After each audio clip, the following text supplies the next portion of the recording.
ওয়াদ-দুহা, দোহার শপথ, প্রভাতের সূর্য কিরণের শপথ। ওয়াল-লাইলি ইযা সাজা, নিঝুম নিস্তব্ধ রাতের শপথ। আল্লাহ তাআলা আলো আর অন্ধকারের শপথ দিয়ে মূলত ওহী আসা আর না আসাকে বুঝিয়েছেন। সুবহানাল্লাহ পড়েন। আলোকে আল্লাহ তাআলা ওহীর উপস্থিতির সাথে তুলনা করেছেন, অন্ধকারকে রাব্বুল আলামিন এই সূরার মধ্যে ওহীর অনুপস্থিতিকে বুঝিয়েছেন। আল্লাহ বুঝাতে চাইলেন, নবী আমি আপনারে ভুলি নাই। কেমন করে আমি আপনারে ভুলি? আপনি আমার হাবিব, ঠিক কি না? আপনি আমার খলিল না, আপনি আমার হাবিব। খলিল মানেও বন্ধু, হাবিব মানেও বন্ধু। ইব্রাহিম আলাইহিস সালাম ছিলেন খলিল, আর আল্লাহ রাসূল ছিলেন হাবিব। খলিল বন্ধু, হাবিব বন্ধু, কিন্তু খলিল মানে এমন বন্ধু যেই বন্ধু আল্লাহরে খুশি করার জন্য কাজ করে, আর হাবিব মানে এমন বন্ধু যেই বন্ধুরে খুশি রাখার জন্য আল্লাহ নিজেই কাজ করে। কি কাজ করলেন হাবিবরে খুশি রাখার জন্য? আজকে সব আমরা শুনবো। আল্লাহ বললেন ওয়াদ-দুহা ওয়াল-লাইলি ইযা সাজা, আলোর শপথ, অন্ধকারের শপথ। দোহা মানে আলো, প্রভাতের আলো। আলো দিয়ে আল্লাহ বুঝালেন এটা হচ্ছে ওহী। আর ওয়াল-লাইলি ইযা সাজা, রাতের শপথ দিয়ে বুঝালেন এটা ওহীর অনুপস্থিতি। আল্লাহ বুঝাতে চাইলেন, নবী ওহী আসা না আসা দুইটাই আপনার জন্য দরকার। আমি আপনারে ভুলি নাই, আমি আপনারে বর্জন করি নাই, অসম্ভব। আমি আপনার উপর গোসা হই নাই, রাগ হই নাই। আমি ইচ্ছা করেই আপনার একটু বিশ্রামের সুযোগ দেওয়ার জন্য ইচ্ছা করে ওহী পাঠানো বন্ধ রেখেছি। কারণ ওহী রিসিভ করা সাধারণ কোনো বিষয় না। আল্লাহ বলেন ইন্না সানুলকি আলাইকা কওলান সাকিলা, ও নবী এটা একটা ভারী বাণী, এটা শক্তিশালী বাণী, এটা একটা পাওয়ারফুল মেসেজ। এটা যেন তেন কোনো বাণী নয়। কোরআনের বাণীটা কার? সব সময় যদি নবী আমি ওহী পাঠাই আপনার কষ্ট হয়ে যাবে। আমরা সপ্তাহে সরকারি চাকরি যারা করেন 7 দিনে কাজ করেন কয়দিন? হ্যাঁ 5 দিন। ছুটি কয়দিন? তো পুরা সপ্তাহ 7 দিনে যদি কাজ থাকতো করতে পারতেন? কথা বলেন। আবার 7 দিনে যদি ছুটি থাকতো ভাল লাগতো? আল্লাহ বুঝাতে চাইলেন, নবী লাগাতার যদি ওহী নাজিল করি, এটা রিসিভ করা, এই দাওয়াতটা যথাযোগ্য মর্যাদায় পৌঁছে দেয়া, এটা আপনার জন্য কষ্ট হয়ে যাবে। কারণ ওহী এটা সাধারণ কোনো বাণী নয়। এই বাণীটা কার? আল্লাহ রাসূল যখন ঘোড়ার উপরে কিংবা ওটের উপরে থাকা অবস্থায় কোরআনের আয়াত নাজিল হতো ওনার উপর, কোরআনের ভারে, কোরআনের পাওয়ারে ওটের পাগুলো, ঘোড়ার পাগুলো মরুভূমির বালির মধ্যে দেবে যেত। এত পাওয়ারফুল বাণী। লাউ আনজালনা হাযাল কুরআনা আলা জাবাল লা রাআইতাহু খাশিআম মুতাসাদ্দিআম মিন খাশিয়াতিল্লাহ। হে নবী কোরআনকে আপনার কাছে না পাঠিয়ে পাহাড়ে নাজিল করলে, মাউন্ট এভারেস্টে নাজিল করলে, তুর পাহাড়ে নাজিল করলে, আল্পস পর্বতমালায় নাজিল করলে, আলাস্কা মাউন্টেন রেঞ্জ এটার উপর নাজিল করলে, এই ময়মনসিংহের গারো পাহাড়ের উপর নাজিল করলে, মুহূর্তে এই পাহাড়গুলো ভেঙে চুড়ে চুরমার হয়ে খান খান হয়ে যেত। তার মানে এই বাণীটা কি হালকা না শক্ত? ওটের উপর থাকা অবস্থায় যখন কোরআন নাজিল হতো ওটের পা দেবে যেত। ঘোড়ার উপর থাকা অবস্থায় কোরআন নাজিল হলে ঘোড়া বসে যেত। শীতের রাতে কোরআন নাজিল হলে আম্মাজান আয়েশা বলেন আমরা কম্বল গায়ে দিয়ে কাঁপতাম। ওয়া ইন্না জাবিনাহু লা ইয়াতাফাসসাদু আরাকান, রাসূল সাল্লাল্লাহু আলাইহি ওয়াসাল্লামের দাড়ি আর থুতনি বেয়ে ঝরঝর করে ঘাম ঝরতো। এক সাহাবীর মাথার মধ্যে পা রেখে বিশ্বনবী শুয়ে আছেন। ঘন্টাখানিক শুয়ে থাকলেন। সাহাবী বলে আমার ব্যথা লাগে না। বিশ্বনবী শুয়ে আছেন, হঠাৎ করে বিশ্বনবী ঘুম থেকে জাগলেন, কিন্তু এই সাহাবীর রানের উপর থেকে মাথা তুলেন নাই। ইন দা মিন টাইম কোরআনের আয়াত নাজিল হওয়া শুরু হলো। সাহাবী বলেন 1 ঘন্টা শুয়ে আছে আমি টের পাই না, কিন্তু যখন কোরআনের আয়াত নাজিল হলো মনে হলো উহুদ পাহাড়টা আমার পায়ের উপরে চেপে বসেছে। ঘন্টাখানিক শুয়ে আছে বিশ্বনবী সাইয়েদনা যায়েদ রাদিয়াল্লাহু তাআলা আনহুর রানের মধ্যে মাথা রেখে। উনি টেরই পাচ্ছেন না, কিন্তু ইন দা মিন টাইম হঠাৎ করে সাইয়েদনা জিবরাইল কোরআনের আয়াত নিয়ে আসলেন। বিষ্ণু ইসা ইসলাম কোরআনের আয়াত রিসিভ করতে শুরু করলেন। যখনই কোরআনের আয়াত নাজিল হলো সাহাবী বলেন বিশ্বনবীর মাথার ওজনটা এত বেড়ে গেল আমার মনে হচ্ছে মুহূর্তের মধ্যে আমার পায়ের রান ফেটে খান খান হয়ে যাবে। তার মানে এই কোরআনের মধ্যে পাওয়ার আছে না নাই? এটা কি হালকা বাণী না ভারী বাণী? প্রতিদিন যদি এই ভারী ভারী কথা বিশ্বনবীর কাছে রিসিভ হয়, বিশ্বনবী এই ওহীর ভার স্নায়ুতে সহ্য করতে পারবে? আল্লাহ বলেন নবী আপনার কষ্ট হচ্ছে, এটা দেখে আমি ইচ্ছা করে ইন্টেনশনালি ইচ্ছা করে আপনার বিশ্রাম আর রেস্টের ব্যবস্থা রাখার জন্য কয়েকদিন ইচ্ছা করে ওহী নাজিল বন্ধ রেখেছি। কাফিররা বলে আমি আপনারে ভুলে গেছি। নো, নেভার, অসম্ভব। আপনি আমার হাবিব, আপনারে ভুলে যাওয়া আমার পক্ষে অসম্ভব। আমি আপনার উপর রাগ করি নাই, আমি ইচ্ছা করে ওহী নাজিল না করে আপনার কিছুদিনের জন্য ছুটি আর বিশ্রামের ব্যবস্থা করে দিয়েছে। চিল্লায় পড়েন সুবহানাল্লাহ। এজন্য আল্লাহ শপথ করে বললেন ওয়াদ-দুহা ওয়াল-লাইলি ইযা সাজা মা ওয়াদ্দাআকা রাব্বুকা ওয়া মা ক্বালা। আলোর শপথ, অন্ধকারের শপথ। তারপরে বিশ্বনবীরে রব্বুল আলামিন তিনটা কনফার্মেশন শোনালেন। কয়টা?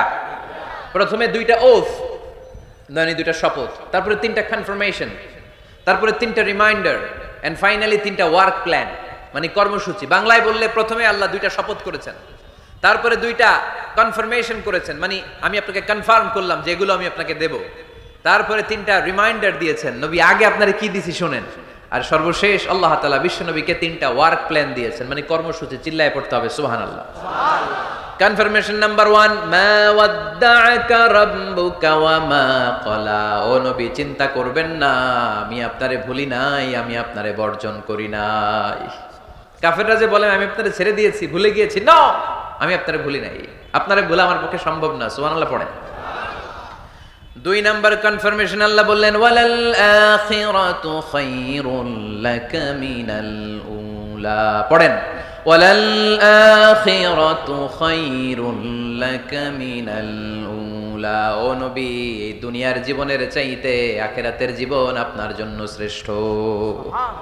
কিন্তু আমরা দুনিয়ার পিছনে পড়ে থাকি। আল্লাহ বললেন ওয়ালাল আখিরাতু, অবশ্যই আখিরাত, খায়রুল লাকা, আপনার জন্য উত্তম, মিনাল উলা, এই দুনিয়ার চেয়ে, and verily indeed the hereafter is far better for you than this dunya. অবশ্যই অবশ্যই এই দুনিয়ার ক্ষণস্থায়ী জীবন আপনার জন্য উত্তম নয়, আখিরাত এই দুনিয়ার চেয়ে 1000 গুণ বেশি উত্তম। চিল্লায় এখন সুবহানাল্লাহ। আবার আরেক আয়াতে আল্লাহ বললেন বাল তুসিরুনাল হায়াতাদ দুনিয়া ওয়াল আখিরাতু খায়রুন ওয়া আবাকা। তোমরা এই দুনিয়ার জীবনকে প্রাধান্য দিয়ে থাকো, কিন্তু দুনিয়াটা শ্রেষ্ঠ নয়, আল্লাহর কাছে আখিরাত হলো শ্রেষ্ঠ, আখিরাত হলো স্থায়ী। সুবহানাল্লাহ পড়েন। তাহলে প্রথমে কনফার্ম করলেন নবী, নো টেনশন, নো টেনশন, আমি আপনার সাথে আছি। আল্লাহ যদি সাথে থাকে আর কিছু লাগে? 2 নাম্বার কনফার্মেশন। আচ্ছা, আমরা মাঝে মাঝে মেসেজ পাঠালে মেসেজ পৌঁছলো কিনা কনফার্মেশন আছে না? কনফার্মেশন মেসেজ পাঠায় না? একটা টপ আপ করলাম বা ইন্টারনেটের প্যাকেজ নিলাম, এটা অ্যাক্টিভ হলো কিনা একটা কনফার্মেশন মেসেজ আসে না? প্রথম কনফার্মেশন, নবী আমি আপনার সাথে আছি। দ্বিতীয় কনফার্মেশন, নবী এই দুনিয়ায় সাময়িক কিছু কষ্ট করেন, কিন্তু আখিরাতে আপনার জন্য কল্যাণ রেখে দিয়েছে কে? 3 নাম্বার কনফার্মেশন আল্লাহ বললেন ওয়ালা সাউফা ইউতিকা রাব্বুকা ফাতারদা। ও নবী, আমি আপনার সাথে আছি, আখিরাতকে আপনার জন্য সাজিয়ে প্রস্তুত করে রেখেছি, আর এই দুনিয়ার বুকে এমন এমন জিনিস আমি আপনারে দান করব, এগুলো পেয়ে দুনিয়ায় আপনি খুশি হয়ে যাবে। এমন এমন জিনিস আমি আপনাকে দেব, and verily I'm going to give you something that will make you happy. ও নবী, এমন এমন জিনিস আমি মাক্কি জীবন থেকে শুরু করে until your death, আপনার মৃত্যু পর্যন্ত আমি দেব, এগুলো পেয়ে আপনি খুশি হয়ে যাবেন। সুবহানাল্লাহ। বাড়িতে যেয়ে বললেন দিবে কে? খুশি করবেন কারে? আল্লাহকে, বিশ্বনবী সাল্লাল্লাহু আলাইহি ওয়াসাল্লামকে। খুশি করবেন কে? আর খুশি হবে কে? বিশ্বনবী। সুবহানাল্লাহ পড়েন। ওয়ালা সাউফা ইউতিকা রাব্বুকা ফাতারদা। নবী, এমন এমন জিনিস আমি আপনাকে দেব, আপনার এই পেরেশানি, দুঃখ, কষ্ট আপনার থাকবে না। কখনোই আমি আপনার মন খারাপ হতে দেব না। যখনই আপনি চিন্তিত, যখনই আপনি টেনশনে আছেন, যখনই আপনি পেরেশানিতে আছেন, এমন নাজ নেয়ামতার খোশামদেদ আপনারে শোনাবো, সুখের সংবাদ শোনাবো, ওই সংবাদ শুনে আপনি নবী খুশি হয়ে যাবেন। তার মানে নবীর মন ভালো করার দায়িত্ব নিছে কে? কি আল্লাহ পাইছি আমরা। বিশ্বনবীর মন খারাপ, তখনই আল্লাহ অ্যাক্টিভ, তখনই আল্লাহ নেয়ামত পাঠায়। কিভাবে বিশ্বনবীর মন ভালো করেন আল্লাহ? মক্কাতে বিশ্বনবী যখন দাওয়াতি কাজ শুরু করলেন, বিশ্বনবী দেখলেন মক্কায় 2টা লোক আছে, এই 2 লোকের এক লোক যদি আমার ইসলামের ছায়ার তলে না আসে, তাহলে মক্কায় ইসলামের দাওয়াতকে বেগবান করা আমার জন্য কঠিন হয়ে যাবে। বিষ্ণু ইসলামের মন খারাপ, হায় রে, এই 2টার একজনও তো আমার কথা শুনে না, এই 2 জনের একজনও তো আমার দাওয়াত কবুল করে না। একদিন তাহাজ্জুদের সালাতে বিষ্ণু ইসলাম কেঁদে কেঁদে আল্লাহর কাছে দোয়া শুরু করলেন। বিশ্বনবীর যে মন খারাপ, আল্লাহ তো এটা বোঝে টোঝে না, তাই না? আল্লাহ তো বোঝে দেখে না, না? তাহাজ্জুদের নামাজে ভারাক্রান্ত মন নিয়ে আল্লাহ রাসূল সাল্লাল্লাহু আলাইহি ওয়াসাল্লাম দোয়া করলেন, আল্লাহুম্মা আইজ্জাল ইসলামা বিআহাব্বির রাজুলাইনি ইনদাক। আল্লাহ, মক্কার 2টা লোকের নাম তোমার কাছে বলবো আজকের তাহাজ্জুদের মুনাজাতে। দুইটা লোকের নাম তোমার কাছে তাহাজ্জুদের ফরিয়াদে আমি উল্লেখ করব, দুইটা লাগবে না, দুইজনের একজনরে দিলেই হবে। আল্লাহ রাসূল দোয়া করলেন, আল্লাহুম্মা আইজ্জাল ইসলাম ওয়া আহাব্বির রাজুলাইনি ইনদাক। আল্লাহ, মক্কার দুইজনের একজনকে আমি চাই, এই দুইজনের যে কোনো একজন যেন কালিমা পড়ে মুসলমান হয়ে যায়। আল্লাহ রাসূল দোয়া করলেন, আল্লাহুম্মা আইজ্জাল ইসলাম ওয়া আহাব্বির রাজুলাইনি ইনদাক বিউমর ইবনুল খাত্তাব আও আবি জাহল ইবনে হিশাম। আল্লাহ, হিশামের বেটা আবু জাহেল এরে দাও, নাইলে খাত্তাবের বেটা ওমর রে দাও। সুবহানাল্লাহ পড়বেন না? কিন্তু আল্লাহ রাসূলের দোয়া কবুল হয় না। আল্লাহ রাসূল অপেক্ষা করছেন। ইন দা মিন টাইম সাফা পাহাড়ের পাদদেশে আরকাম ইবনে দারিল আরকামের ঘরে বিশ্বনবী বসে বসে কোরআনের দাওয়াত লুকিয়ে লুকিয়ে দিচ্ছিলেন। সাইয়েদনা ওমর ফারুক তখনও কালিমা পড়েন নাই। তিনি বিশাল একটা নাঙ্গা তলোয়ার নিয়ে বিশ্বনবীকে আক্রমণ করার জন্য যখন দারুল আরকামের ঘরের দিকে ছুটে আসছেন, সাহাবারা বলতে শুরু করলো, নবী আপনি ওই দরজা দিয়ে তাড়াতাড়ি মুহূর্তেই পালিয়ে যান, ওমরে ফারুক তলোয়ার নিয়ে আপনার সামনে চলে এলে রক্ষা নাই। আল্লাহ রাসূল বললেন, তোমরা সরব, দরজাটা খুলে দাও, ওমরকে আমার সামনে তাড়াতাড়ি চলে আসতে দাও। আমার মনে হচ্ছে ওই যে তাহাজ্জুদের জায়নামাজে বসে চোখের পানি ছেড়ে আল্লাহর কাছে যে ওই দিন রাতে দোয়া করেছি, আজকে আমার দোয়াটা কবুল হতে চলেছে। আমার তো মনে হচ্ছে আমার দোয়াটা কবুল হতে চলেছে, সরে যাও। হামজা ইবনে আব্দুল মুত্তালিব চাচারে সরায় দিলেন। সাইয়েদনা ওমর ফারুক তলোয়ার নিয়ে এসে বিশ্বনবীর নূরানি চেহারার দিকে তাকিয়ে মুহূর্তেই কুপকাত হয়ে গেলেন। তলোয়ারটা বিশ্বনবীর সামনে রেখে দিয়ে বললেন, আশহাদু আল্লা ইলাহা ইল্লাল্লাহ ওয়া আশহাদু আন্না মুহাম্মাদান আবদুহু ওয়া রাসূলুহু। আমি সাক্ষ্য দিলাম আল্লাহ ছাড়া কোনো ইলাহ নাই, আপনি মুহাম্মদ আল্লাহর রাসূল। বিশ্বনবীর মন খুশি হয়ে গেল। ওয়ালা সাউফা ইউতিকা রাব্বুকা ফাতারদা। নবী হে, অচিরেই এমন এমন জিনিস আমি আপনারে দেব, আপনি পাবেন আর খুশি হবেন, পাবেন আর খুশি হবেন। আপনার মন খারাপ, আমি আল্লাহ নিজ দায়িত্বে মন ভালো করে দেব। পড়েন সুবহানাল্লাহ। সাইয়েদনা ওমর ফারুক মুসলমান হয়ে গেলেন। এবার আবু জাহেল, উতবা, শাইবা, ওয়ালিদ ইবনে মুগিরা এদের টনক নড়ে উঠল। কারণ ওমর ফারুকের মতো শক্তিশালী লোক মক্কায় দ্বিতীয়টা ছিল। উনি বললেন, ইয়া রাসূলুল্লাহ, আপনি কি সত্য নবী না? আল্লাহ রাসূল বললেন, হ্যাঁ সত্য নবী। এই কোরআন কি সত্য না? সত্য। ইসলাম কি সত্য ধর্ম নয়? এটাও সত্য। ওমর ফারুক বললেন, ফা ফীমাল ইখতিফা, তাহলে লুকায় লুকায় কেন? তাহলে সাফা পাহাড়ের পাদদেশে আরকাম ইবনে আবিল আরকামের ঘরের ভেতরে অন্ধকার কূপে দাঁড়িয়ে কোরআনের তেলাওয়াত কেন? ময়দানে নেমে পড়েন, আমি ওমর আছি, দেখি কে কি করবে।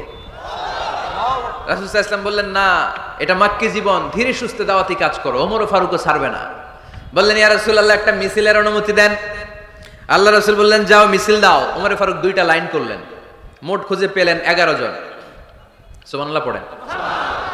এক লাইনের নেতা বানালেন আল্লাহ রাসূল সাল্লাল্লাহু আলাইহি ওয়াসাল্লামের খুদ চাচা হামজা ইবনে আব্দুল মুত্তালিবকে। আর আরেক লাইনে উনি দাঁড়ালেন 6 জন 12 জন, উনি সহ 12 জনের মিছিল। সুবহানাল্লাহ পড়বেন না? তো মিছিলের সামনে দাঁড়িয়ে উনি একটা ছোট্ট এক বাক্যের ভাষণ দিলেন।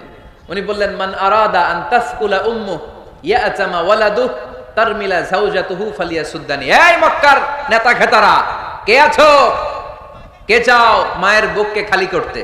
কে চাও সন্তানগুলোর ইয়াতিম বানাতে? কে চাও তোমার স্ত্রীকে বিধবা বানাতে? সামনে আসো, পারলে আমি ওমরে ঠেকাও। ওমরে ফারুক দাঁড়ালেন, দাঁড়িয়ে তাকবীর শুরু করলেন, আল্লাহু আকবার, আল্লাহু আকবার, আল্লাহু আকবার। এক একটা স্লোগানে মক্কার মরু জমিন সেদিন থারথার করে কেঁপেছে। ইতিহাস সাক্ষী, আবু জাহেল, উতবা, শাইবা এই আল্লাহু আকবার স্লোগান আর শুনে নাই। হঠাৎ ভাবলো, ঘটনা কি? কার এত সাহস আমার নির্বাচনী এলাকায় আল্লাহু আকবার নামে স্লোগান দেয়? নেমে আসলো, ঘর থেকে বাইরে আইসা দেখে মিছিলের সামনে কে? ওমর রে দেখা দিছে এক দৌড়। শুধু কাফেররাই সাইয়েদনা ওমর ফারুককে দেখে দৌড়াতো না, মুনাফিকরাও ওমর ফারুককে দেখে দৌড় মারতো। ইভেন ইবলিস শয়তান ওমর ফারুককে দেখলে দৌড় মারতো। সুবহানাল্লাহ পড়তে পারলেন না? আল্লাহ রাসূল ওমর ফারুককে দেখলে বলতেন, ওমর মা সালাকা শাইতান সালিকান ফাজ্জান ইল্লা সালাকা ফাজ্জান গায়রা ফাজ্জিকুম। ওমর, ইবলিস শয়তান যদি তোমার কোনো রাস্তা দিয়ে হাঁটতে দেখে, ইবলিস শয়তান ওই রাস্তা রেখে দিয়ে অন্য রাস্তা দিয়ে হাঁটে। ওমর ফারুক আল্লাহর গিলাফ যে স্পর্শ করলেন আর মিছিল থামালেন, ওরকম ওমর আমাদের দরকার আছে না নাই? বিশ্বনবী বললেন, লা নবিয়্যা বা'দি ওয়ালা রাসূলা। আমার পরে কোনো নবী নাই, কোনো রাসূল নাই, তবে আমার পরে যদি কেউ নবী হতো, লাউ কানা বা'দি নাবিয়্যুন লাকানা উমর, আমার পরে যদি নবী হওয়ার যোগ্যতা কারো থাকে, আমার প্রাণের সাহাবা উমরের ওই যোগ্যতা আছে। প্রভু তুমি বলেছ রাসূল দেবে না, বলনি দেবে না ওমর, বলনি দেবে না হামজা তারিক, খালিদ বিজয় সমর।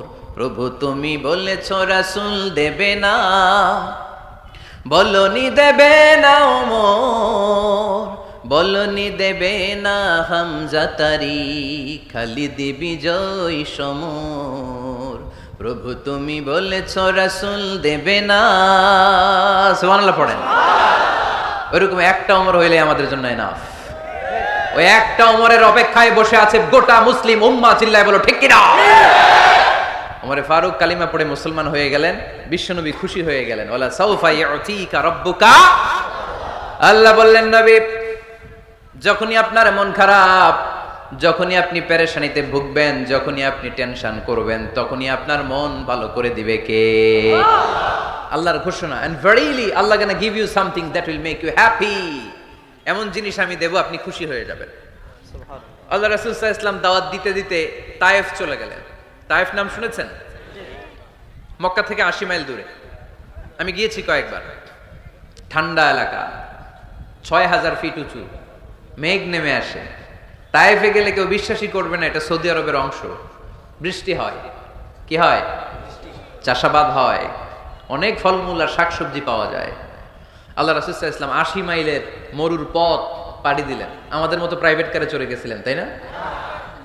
আহা, এই লম্বা মরুর পথ, তপ্ত মরুভূমি, সূর্যের প্রচন্ড তাপ উপেক্ষা করে তায়েফে গেছিলেন জমির মামলার মীমাংসা করতে। কি করতে? তায়েফবাসীদেরকে দাওয়াত দেওয়ার জন্য। আল্লাহ রাসূলের নিজের কোনো স্বার্থ ছিল? কথা কয় না। তায়েফবাসীদেরকে জাহান্নামের আগুন থেকে বাঁচানোর জন্য, তায়েফবাসীরা যাতে মাইন না খায়। আহা, কি নবী ছিল! সে কোন বন্ধু বলো বেশি বিশ্বস্ত, সে কোন বন্ধু বলো বড় বিশ্বস্ত, কার কাছে মন খুলে দেয়া যায়, কার কাছে প্রাণ খুলে বলা যায়, হওয়া যায় অতি আশ্বস্ত। তার নাম আহমদ বড় বিশ্বস্ত। সুবহানাল্লাহ পড়ে। কি দিল দরিয়া নবী ছিলেন, রাহমাতাল লিল আলামিন। I have sent you as a mercy for the entire universe. নবী হে, আমি আপনাকে গোটা বিশ্বের জন্য রহমত করে প্রেরণ করেছি। কোন সুবহানাল্লাহ। রহমতের নবী, দয়ার নবী, দাওয়াত দেওয়ার জন্য 80 মাইলের লম্বা মরুর পথ পাড়ি দিয়ে তায়েফের ময়দানে যখন ছুটে যায়, তায়েফের ছেলেরা বিশ্বনবীর দাওয়াত তো কবুল করেই নাই, বরং বিশ্বনবীর অপমান করেছে, বিশ্বনবীকে লাঞ্ছিত করেছে, বিশ্বনবীর সাথে মারপিট করেছে, বিশ্বনবীর গায়ে পাথর মেরেছে। এই সুশ্রী দেহটা বেয়ে বেয়ে ঝরে ঝরে বিশ্বনবীর গা থেকে টপ টপ করে তায়েফের জমিনে তাজা লাল খুন ঝরেছে। গিয়েছে তায়েফবাসীদের বাঁচানোর জন্য, নিজের কোনো স্বার্থ নাই। তায়েফবাসীরা যেন জাহান্নামের আগুনে না জ্বলে, কিন্তু তায়েফবাসীরা বিশ্বনবীর আঘাত করেছে। 3-3টা জায়গায় আমি দেখে এসেছি জায়গাগুলা। 3-3টা জায়গায় বিশ্বনবীকে আহত করা হয়েছে। খেয়ে না খেয়ে দিন প্রচারের কাজে নিজেকে দিয়েছ বিলিয়ে, তায়েফের কাফিরেরা চিনল না সে আলো, দুষ্ট ছেলেদের পিছু দিল লেলিয়ে, পাথরের আঘাতে ক্ষত বিক্ষত হয়ে সারা শরীর থেকে রক্ত ঝরে। হে রাসূল তোমাকে ভুলি আমি কেমন করে, হে রাসূল তোমাকে ভুলি আমি কেমন করে, হাজার ব্যথা বেদনার পরে ফিরে আসনি তুমি আপন ঘরে, দিনের আলো তুমি ছড়িয়ে দিতে চলে গেলে মদিনায় মক্কা ছেড়ে। হে রাসূল তোমাকে ভুলি আমি কেমন করে, হে রাসূল তোমাকে ভুলি আমি কেমন করে। পড়েন আল্লাহু আকবার। বিশাল পথ পাড়ি দিয়ে দাওয়াত দিলেন, বিনিময়ে পেলেন পাথরের আঘাত। রক্তাক্ত হলেন বিশ্বনবী। আদ্দাস নামে খ্রিস্টান ছেলে বিশ্বনবীর হাতে কালিমা পড়ে মুসলমান হয়ে গেল। আল্লাহু আকবার। বিশ্বনবী খেজুর বাগানে ঢুকলেন, গা দিয়ে ঝরো ঝরো ঝরো ঝরো করে রক্ত বয়ে যায়। সাইয়েদনা যায়েদ রাদিয়াল্লাহু তাআলা আনহু পানি নিয়ে আসলেন। বিশ্বনবী ওযু করলেন, ফজরের নামাজে দাঁড়িয়ে লম্বা কেরাত পড়লেন। কেরাত শেষে বিশ্বনবী বসে আছেন, মন খারাপ। কার মন খারাপ? 80 মাইলের পথ পাড়ি দিয়ে আসলাম, মিশন তো সাকসেসফুল হয় নাই, কেউ তো কালিমা পড়ে নাই, আরো আমার পিছু লেগেছে, আহত করেছে আমাকে। বিষ্ণুবীর মন খারাপ। এত কষ্ট করে, এত ভালো মন নিয়ে, এত সুন্দর করে দাওয়াত দিলাম, কেউ দাওয়াত শুনলো না। বিষ্ণুবীর মন খারাপ। আর এই দৃশ্য আরশের উপর থেকে দেখে কে? আল্লাহ বললেন, নবী আপনার মন খারাপ, আপনার যখনই মন খারাপ তখনই আমার সাহায্য আছে না নাই? ওয়ালা সাউফা ইউতিকা রাব্বুকা ফাতারদা। আল্লাহ জানিয়ে দিলেন, নবী আপনি জানেন না, আপনি দেখেন নাই, ফজরের লম্বা কোরআনের তেলাওয়াত যখন আপনি করছিলেন, আপনার পিছন দিয়ে একদল জিন চলে যাচ্ছিল। জিন কারা যাচ্ছিল?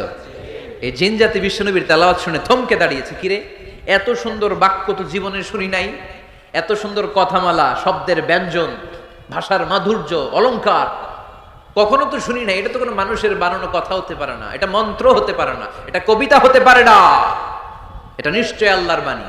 ইন্না সামি'না কুরআনান আজাবা ইয়াহদি ইলার রুশদি ফাআমান্না বিহি।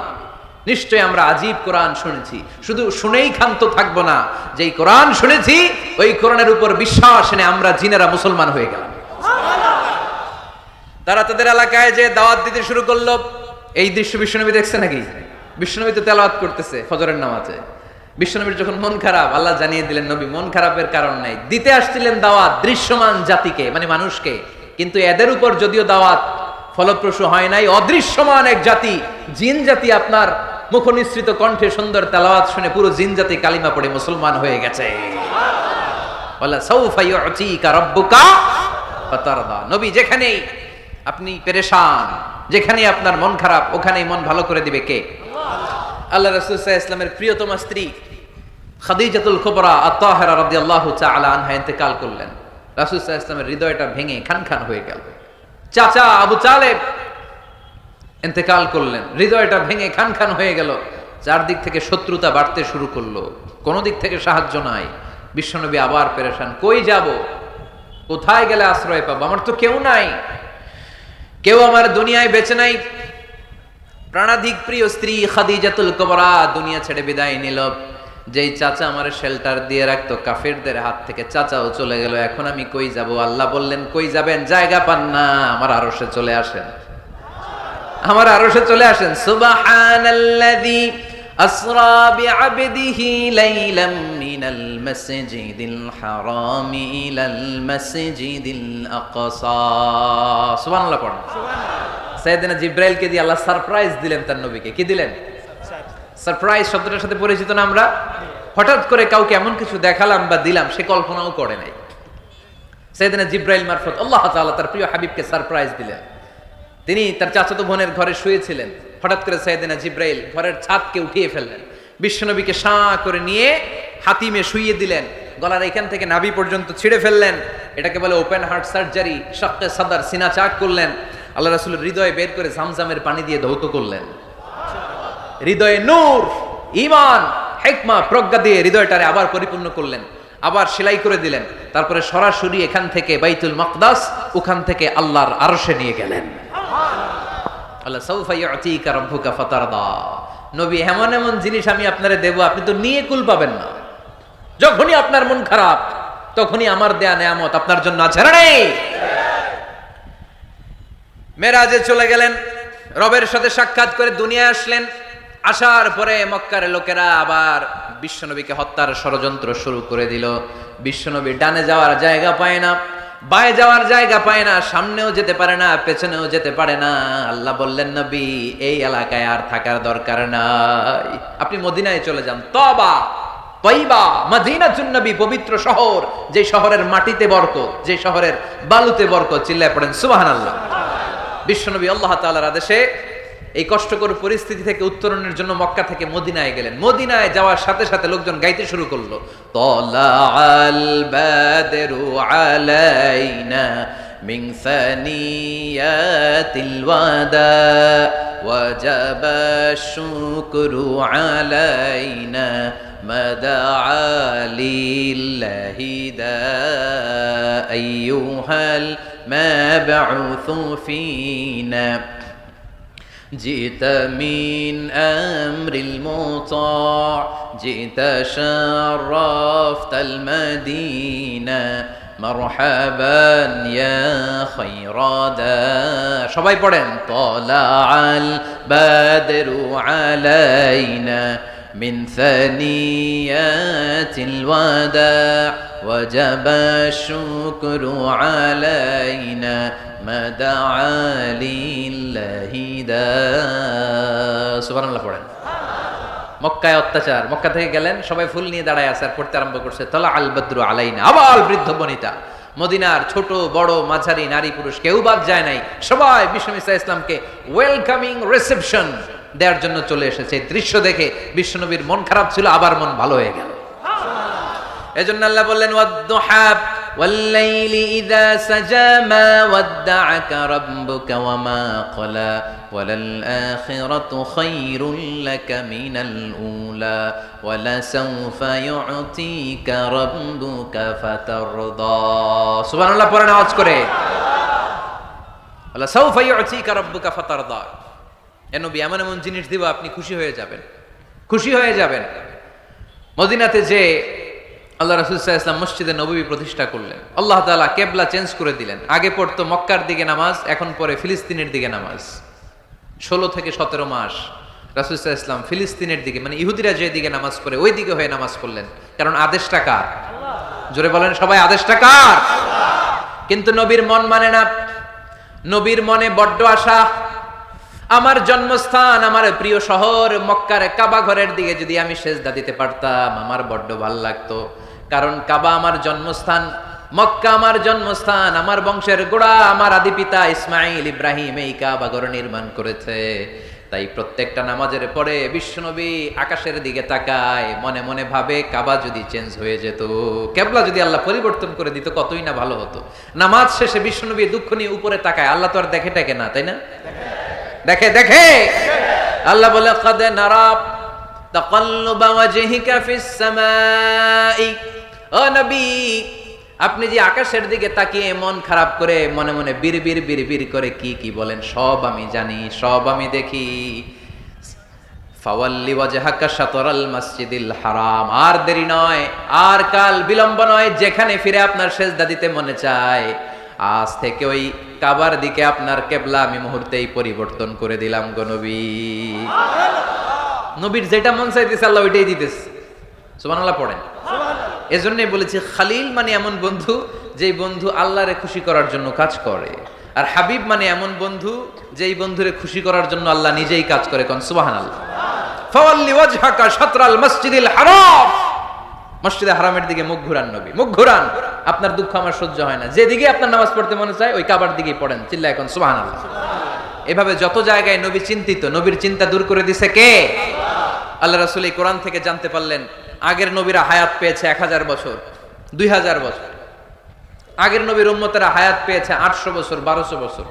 আমাদের নবী পৃথিবীতে বেঁচে ছিলেন কয় বছর? সবাই বলেন। এবং সুনানে তিরমিজির হাদিস, আল্লাহ রাসূল সাল্লাল্লাহু আলাইহি ওয়াসাল্লাম বলেছেন আমারু উম্মতি মা বাইনা 60 ইলা 70। আমার উম্মতের গড় বয়স হবে 60 থেকে 70। ওয়া আকাল্লুহুম মাইয়াজুজু যালিক, এর চেয়ে বেশি হায়াত পাবে হাতে গোনা অল্প কয়েকজন। বেশিরভাগই 60-70 এর মধ্যে মরে শেষ, ঠিক কি না? এখন আমাদের সমাজের কি অবস্থা? এটাই তো। আপনাদের টাঙ্গাইলের কি অবস্থা? কত কত বাঁচে? 100 বয়স হয়েছে এরকম কে কে আছেন দেখি? টাঙ্গাইল ওই যে একজন হাত তুলছে, যুবক হাত তুলছে, মানে বুঝাইতে চাইছে হুজুর দোয়া করেন 100 বছর বাঁচতে চাই। আচ্ছা 80 বছর কার আছে দেখি? 80 পাওয়া যাবে বোধহয় দুই একটা। ওই যে মাশাআল্লাহ মাশাআল্লাহ মাশাআল্লাহ, এই চাচারা আছে, আল্লাহ কবুল করুক, আল্লাহ আরো হায়াত বাড়ায় দেখ। 50 আছেন কে কে দেখি? 50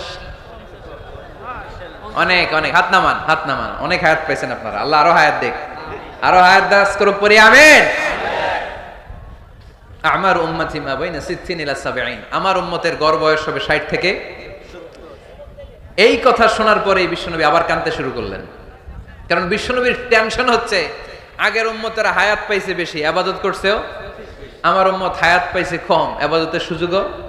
হায়রে আমার উম্মতের কি হবে, আমার উম্মতের কি হবে? এই নবী তো এমন নবী, সব নবীকে আল্লাহ একটা দোয়া করার সুযোগ দিয়েছিলেন, যে দোয়াটা করা মাত্রই কবুল। এটাকে আরবিতে বলে দাওয়া মুস্তাজাবা, লিকুল্লি নবিয়িন দাওয়া মুস্তাজাবা। সব নবীকে আল্লাহ একটা করে দোয়া করার সুযোগ দিয়েছে, আর এই দোয়াটা করা মাত্রই কবুল। আর সব নবীরা দুনিয়াতেই ওই দোয়া করে ফেলেছে। আল্লাহ রাসূল সাল্লাল্লাহু আলাইহি ওয়াসাল্লাম বলেছেন, ওয়া ইন্নী আখতাবিউ দাওয়াতি শাফাআতান লি উম্মতি ইয়াউমাল কিয়ামা। ওই দোয়াটা আমি দুনিয়ায় করি নাই, ওই দোয়াটা আমি তোমাদের জন্য কিয়ামতের ময়দানে যাতে তোমাদেরকে সুপারিশ করে জান্নাতে ঢুকাতে পারি, ওই জন্য রেখে দিয়েছি। আহা, কত কষ্টে বিষ্ণু ঈসা ইসলাম ছিলেন, খাবার ছিল না, পেটে পাথর বেঁধেছেন। যদি বলতেন আল্লাহ ওই দোয়াটা করলাম, আপনি খাবার দেন, জান্নাতের খাবার পাঠাই দিত কে? আল্লাহ। উহুদের ময়দানে দাঁত ভেঙেছেন, রক্ত ঝরেছে, যদি দোয়াটা করতেন মুহূর্তে বিজয় দিত কে? আল্লাহ। কোন পরিস্থিতিতে ওই দোয়াটা বিশ্বনবী করছেন? রেখে দিয়েছে। দেখেন, অন্য নবীর সাথে আমার নবীর অ্যাটিটিউডে পার্থক্য। অন্য নবীরাও চাইলে রাখতে পারতো এদের উম্মতের জন্য, না, বিপদের দিনে ওটা কাজে লাগায় ফেলছে। প্রত্যেক নবী একটা করে দোয়া করার সুযোগ পেয়েছিল, যে এই দোয়াটা করা মাত্রই কবুল। সব নবীরা দুনিয়াতেই শেষ, একমাত্র শুধুমাত্র কেবলমাত্র আমার আর আপনার নবী ছাড়া রেখে দিয়েছেন তিনি, রেখে দিয়েছেন ওই দোয়া আমাদের জন্য, আমার জন্য, আপনার জন্য, আমাদেরকে বাঁচানোর জন্য ওই দোয়া রেখে দিয়েছে। চিল্লায় বলেন ঠিক কি না? রেখে দিয়েছেন। কাঁদতে লাগলেন, আল্লাহ আগের উম্মতেরা হায়াত পেয়েছে 1000 বছর, ইবাদত করেছে বেশি, আমার উম্মতেরা 60 আর 70 মাঝখানে মরলে এদের নসিবে কি হবে? আমার উম্মতের তো ইবাদতের সংখ্যা কম। আবার কান্না শুরু করলেন, মন খারাপ, আল্লাহ দেখে। নবীর যে মন খারাপ আল্লাহ দেখে। আল্লাহ নাজিল করলেন, ইন্না আনজালনাহু ফি লাইলাতিল কদরি ওয়া মা আদরাকা মা লাইলাতুল কদর লাইলাতুল কদরি খায়রুম মিন আলফি শাহর। সুবহানাল্লাহ পড়েন। আল্লাহ বলে, নবী আপনি কাঁদবেন না, আপনার চোখের পানি আমার সহ্য হয় না। অন্যান্য নবীর উম্মতদেরকে হায়াত দিয়েছি বেশি, কদরের রাত দেই নাই। আপনার উম্মতকে যদিও হায়াত লম্বা দেই নাই, কিন্তু আপনার উম্মতকে আমি লাইলাতুল কদরের রাত দিয়েছি গো নবী। লাইলাতুল কদরি খায়রুম মিন আলফি শাহর, 1000 মাসের চেয়ে সেরা। এই এক কদরের রাতে যদিও 60 থেকে 70 বছরের মধ্যে মারা যাবে, কিন্তু এই এক কদরের রাতে ইবাদত করলে 1000 বছর ইবাদত করলে যে সওয়াব, তার চেয়েও বেশি সওয়াব আপনার উম্মতের আমলনামায় ঢুকায় দিবে কে? আল্লাহ। খায়রুম মিন আলফি শাহর, 1000 বছর। 1000 বছরে হয় 83 বছর 4 মাস। আলফি শাহর 1000 মাস, 1000 মাসে হয় 83 বছর 4 মাস। এজন্য কদরের রাতে ইবাদত করতে রাজি আছেন তো? বিশ্বনবীর যেখানেই মন খারাপ, মন ভালো করে দেয় কে? আল্লাহ। সর্বশেষ কিয়ামতের ময়দানে মাকামে মাহমুদে বিশ্বনবী সিজদায় পড়ে কাঁদবেন।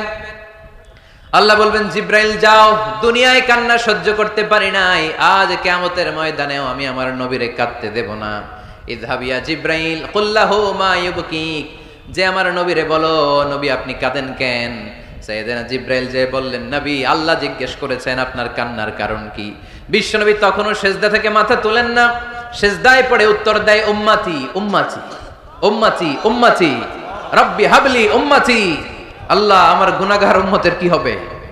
আল্লাহ আমার উম্মতের কি হবে? আল্লাহ আমার উম্মতের কি হবে? আল্লাহ বললেন, জিব্রাইল তাড়াতাড়ি যাও, আমার নবীর কান্না আমার সহ্য হয় না, আমার নবীর কানে কানে যে বলো, ইন্না সানুরদিকা ফি উম্মাতিক, দুনিয়াতে যেমনি আপনি পেরেশান অবস্থায়, মন খারাপ অবস্থায় আমি আপনার মন ভালো করে দিয়েছি, আজকে আপনার উম্মতের ব্যাপারেও এমন একটা ঘোষণা আসবে, ওই ঘোষণা পেয়ে আপনি আজও খুশি হয়ে যাবেন গো নবী, আজও খুশি হয়ে যাবেন। ইরফা রাসাক, নবী আপনি মাথা তোলেন, মাথা তোলেন, আর সিজদায় পড়ে থাকবেন না। ইরফা রাসাক, মাথা তোলেন। সাল তুতা, কি চাইবেন চান, দিয়ে দেব। ওয়াশফা তুশাফা, যার জন্য রেকমেন্ডেশন করবেন, যার জন্য সিগনেচার করে দিবেন, যার জন্য সুপারিশ করে দিবেন, তার সুপারিশই কবুল করে নেব। চিল্লায় এখন সুবহানাল্লাহ। এরপর বিশ্বনবী সুপারিশ করতে শুরু করবেন আর আমাদেরকে জান্নাতে ঢুকাতে শুরু করবেন। তারপরেও নবী ক্ষান্ত হবেন না। এরপর একটা পতাকা হাতে নিবেন, ওই পতাকার মধ্যে লেখা আলিফ লাম হা মিম দাল, মানে আলহামদু, লিওয়াউল হাম, প্রশংসার পতাকা। ওইটা নিয়ে জান্নাতের দরজার সামনে দাঁড়াবেন। তখনও পেরেশান, সবাইকে নিয়ে, উম্মতের সব জান্নাতীদেরকে নিয়ে বিশ্বনবী দরজার সামনে দাঁড়িয়ে নক করবেন। ভিতর থেকে জিজ্ঞেস করা হবে, মান আনত, কে আপনি? আল্লাহ রাসূল বলবেন, আনা মুহাম্মদ। তখন রক্ষী ফেরেশতা বলবে, ঠিক আছে, আল্লাহ বলেছে আপনার আগে কারো জন্য যেন এই দরজা না খুলি। মুহূর্তের মধ্যে জান্নাতের দরজা খুলে দেয়া হবে। বিশ্বনবী প্রশংসার পতাকা নিয়ে সব উম্মতকে নিয়ে জান্নাতে ঢুকে যাবে। ওয়ালা সাউফা ইউতিকা রাব্বুকা ফাতারদা। নবী গো, আপনি নিরাশ হবেন না, ভয় পাবেন না, হাল ছেড়ে দিবেন না, আমার উপরে ভরসা রাখেন। আপনার বিপদ আছে যেখানে, আমি আল্লাহ। বিশ্বনবী যেখানে বিপদে পড়েছেন, বিপদ থেকে উত্তরণ করেছে কে? এরপরে বিশ্বনবীর আল্লাহ স্মরণ করায় দিচ্ছেন, নবী আলাম ইয়াজিদকা ইয়াতীমান ফাআওয়া ওয়া ওয়াজাদাকা দাল্লান ফাহাদা। সুবহানাল্লাহ পড়া। তার মানে শপথ, রাতের শপথ, দিনের শপথ শেষ, কনফার্মেশন শেষ, এবার রিমাইন্ডার, স্মরণ করায় দিচ্ছে, নবী গো, আলাম ইয়াজিদকা ইয়াতীমান ফাআওয়া, আমি কি আপনার ইয়াতীম পাই নাই? আল্লাহ রাসূল সাল্লাল্লাহু আলাইহি ওয়াসাল্লাম যে ইয়াতীম ছিল জানেন? দুনিয়ায় আসার আগেই বাবা হারিয়েছেন। 6 বছর বয়সে মা হারিয়েছেন। মা ইন্তেকালের পরে দাদা আব্দুল মুত্তালিবের কাছে মানুষ হয়েছেন। মাত্র 2 বছর। আল্লাহ রাসূলের বয়স যখন 8, দাদাকেও হারিয়েছেন। তারপরে চাচার কাছে ইয়াতীম নবী মানুষ হয়েছেন। আল্লাহ বললেন, নবী টেনশন কিসের? ওই যে আপনি ছোট্টবেলায় ইয়াতীম ছিলেন, আমি নিজেই আপনার চাচার মাধ্যমে আপনার লালন পালনের ব্যবস্থা করে দিয়েছি। আলাম ইয়াজিদকা ইয়াতীমান ফাআওয়া, আপনি ইয়াতীম ছিলেন, আমি আপনার লালন পালনের ব্যবস্থা করলাম। ওয়া ওয়াজাদাকা দাল্লান ফাহাদা, আপনি পথ খুঁজছিলেন, আমি পথ দেখিয়েছি। আপনি ছিলেন দাল্লান। দল শব্দের একটা অর্থ হচ্ছে ভ্রষ্ট বা গোমরা। আল্লাহ রাসূল কি ভ্রষ্ট ছিল? গোমরা ছিল না। আল্লাহ রাসূল ভ্রষ্ট ছিলেন না, গোমরা ছিলেন না। যদিও অফিশিয়ালি তিনি 40 বছর বয়সে নবী হয়েছেন, কিন্তু ওনার 40 বছরের আগের জীবনেও আমাদের জন্য অনুকরণীয়, অনুপম আদর্শ। চিল্লায় বলেন ঠিক কি না? এখানে দলের অর্থ হচ্ছে, নবী, you are searching the right way, then I guided you to the right way. You are searching the truth, আপনি সত্য পথ খুঁজছিলেন, খুঁজে পাচ্ছেন না, কোনটায় কোনটায়, আপনি পথ হারা পথিকের মতো খুঁজছিলেন। অনেক সময় হয় না, কিরে টাঙ্গাইল যাব, রাস্তা কি এইটা না ওইটা? মাঝে মাঝে আমরা দোদল্যমান থাকি, আছে না নাই? আল্লাহ বললেন, নবী আপনি সত্য খুঁজছিলেন, সত্য কি এদিকে না ওদিকে? আমি বললাম, নবী ওই দিকে নয়, আপনি এই দিকে যান, এভাবে আমি আপনার পথ দেখিয়েছি। চিল্লায় এখন সুবহানাল্লাহ। আমরা যখন পথ ভুলে যাই, পথ দেখায় কে? জোরে বলতে হবে কে? আমি যদি কোনদিন পথ ভুলে যাই, হাত ছানি দিয়ে কাছে নিও, মমতার বন্ধনে আমায় বেঁধে সব ভুল ক্ষমা করে দিও। পড়েন, আমি যদি কোনদিন পথ ভুলে যাই, হাত ছানি দিয়ে কাছে নিও, মমতার বন্ধনে আমায় বেঁধে সব ভুল ক্ষমা করে দিও। চিল্লায় পড়তে হবে আমিন। এটা কিন্তু একটা দোয়া।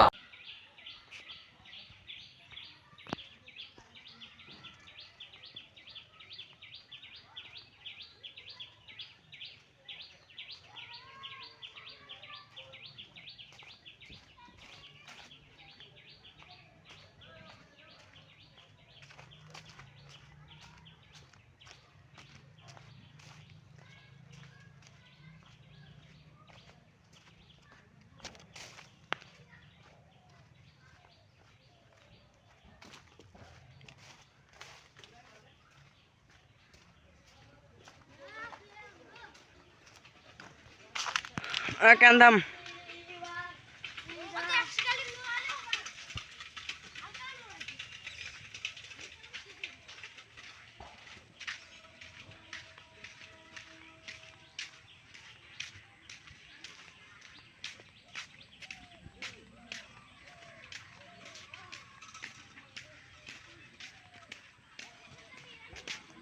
শোভা তুললে ধরে মোহনই গাও।